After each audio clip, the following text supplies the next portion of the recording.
طبعا هذه الكلمات كلمات موجزة باختصار شديد، وعبر فيها عن شكرنا لجهاز الشرطة المصرية، ونقول هذا الكلام من أعماق قلوبنا لأننا نقدر وبإخلاص أحد أعمدة مؤسسات مصر، ألا وهو جهاز الشرطة المصرية الباسلة.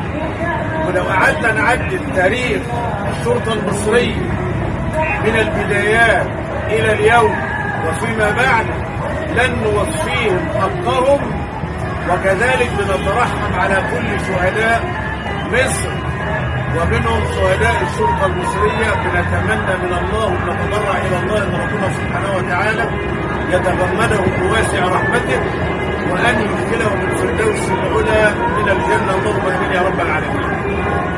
فأنا بقول في هذه الكلمات: لك الله يا مصر يا أم الرجال، لك الله يا مصر يا أم الرجال، يا أرض البطولة وفرسان الميدان،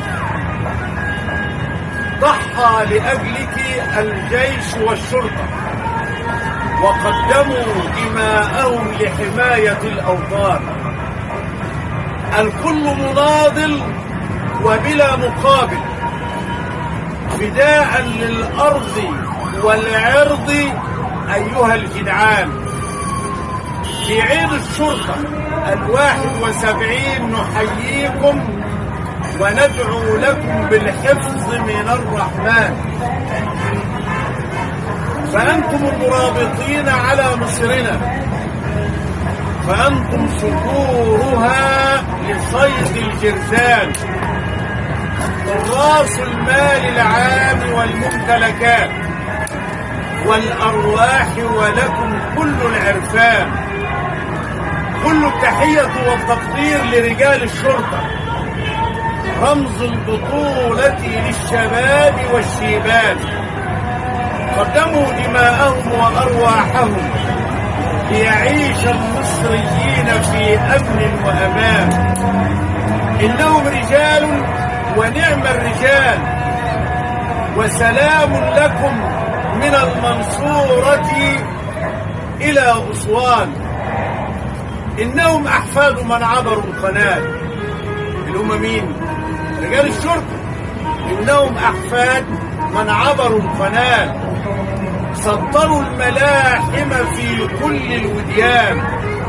في الإسماعيلية كان النزال والنصر حليفهم على العدوان، وفي السويس كانوا صقورا داخل الدور وصادوا الخرفان. تحية معطرة لرجال الشرطة المصرية، فهم غصة في حلق كل جبان. حفظ الله مصر وقيادتها، السيسي صانع المستحيل صحيح البنيان. حفظك الله يا صقر العرب، السيسي قاهر الصهاينة والأمريكان. كلنا معك، كلنا معك يا زعيم الأمة، ورزقك الله الرضا من الرحمن. وتحيا مصر، ويحيا فخامة السيد الرئيس، ويحيا جهاز الشرطة، وتحيا كل أجهزة مصر السيادية. تحيا مصر، تحيا مصر، تحيا